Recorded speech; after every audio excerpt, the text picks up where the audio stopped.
Es difícil que haya una línea en alguno de mis libros que no tenga su origen en la infancia.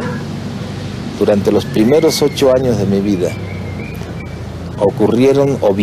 tuve las experiencias que luego he elaborado poéticamente, literariamente a través de toda mi vida,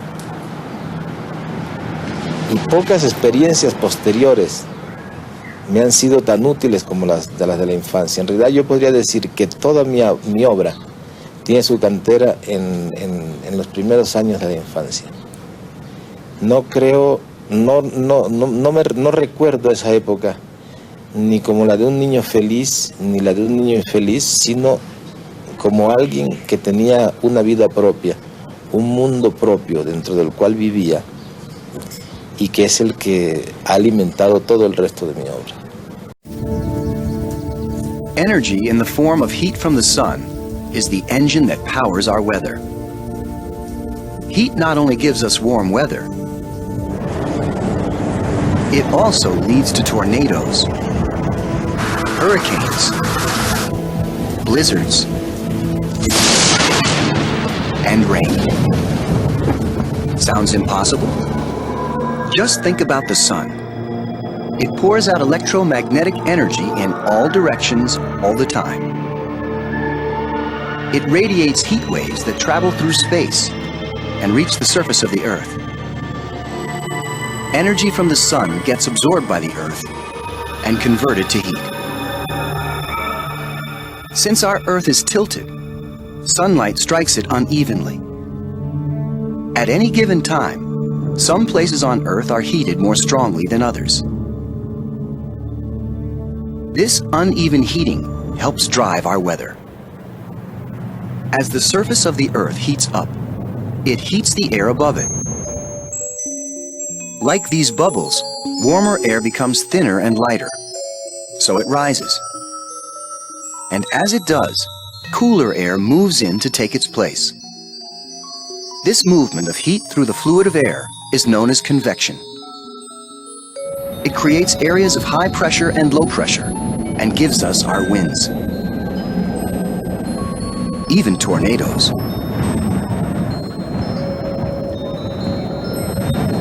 We can think of our atmosphere as an endlessly moving river of air, full of currents, eddies, and winds. Together with water, it helps distribute heat around the planet.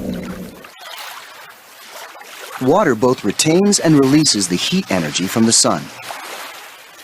So it too plays a key role in our weather. The oceans efficiently store heat and carry both warm and cold water around the globe. The differences in heat between the land and sea greatly influence local weather. To get a better idea of how water carries heat, just look at a puddle. When the sun heats the puddle, the water evaporates, carrying heat energy with it. Water becomes invisible vapor that adds moisture to the air. This water vapor rises until it cools and condenses into clouds that bring snow and rain. Stored heat energy is released in the process, which sometimes powers a thunderstorm. The energy released when water vapor turns into a thunderstorm is mind-boggling. It could power New York City for 2 months if only we could harness it. There's that old saying, if you don't like the weather, wait a minute, it'll change. Thanks to the heat of the sun, this is definitely the case.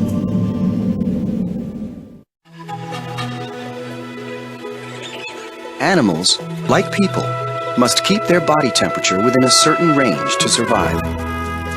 In the harshest environments, some have developed remarkable ways to cope with heat and do just that. Elephants live in hot places and evolved a number of mechanisms for keeping cool.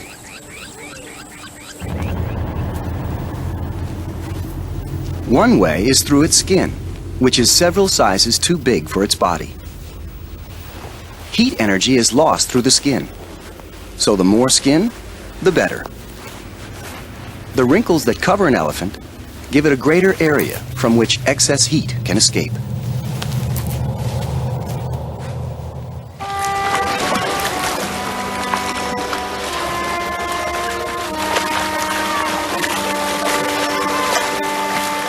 While these elephants play, they cool down in the muddy water.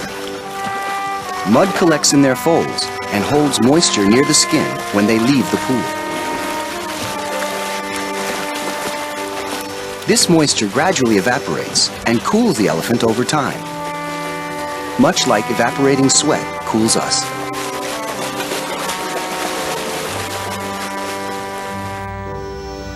But perhaps the most impressive system for beating the heat can be found in the elephant's ears.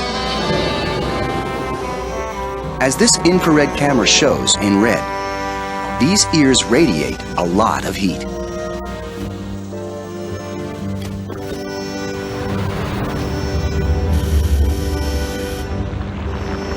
When it's hot, blood vessels in the ears open and allow blood to cool as it flows within the paper-thin skin.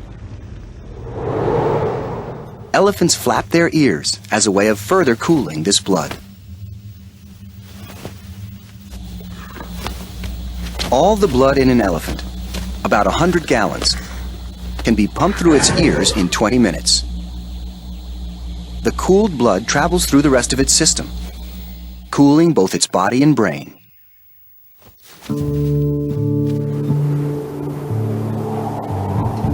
At the coldest place on Earth, the few creatures that are able to survive face the opposite problem. They need to conserve heat energy. In Antarctica, temperatures rarely climb above freezing. But somehow, emperor penguins manage to keep warm. For one thing, they stick together. In brutal winds, they huddle in large groups and take turns standing in the middle. The insulation of others helps them reduce heat loss by almost half.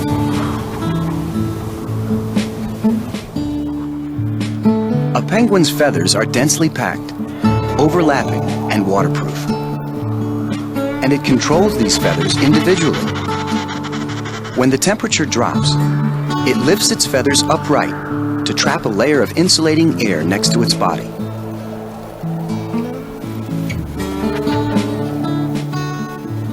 Penguins have no choice but to stand on the ice on their bare feet. But fortunately, their feet are small and lined with fat. By rocking back on their heels, they keep their contact with the ice to a minimum. As their blood circulates, their body absorbs some of the heat before it reaches their feet. In this case, heat energy travels from the warmer bodies of penguins to the colder environment around them. These penguins need every defense they can get to survive.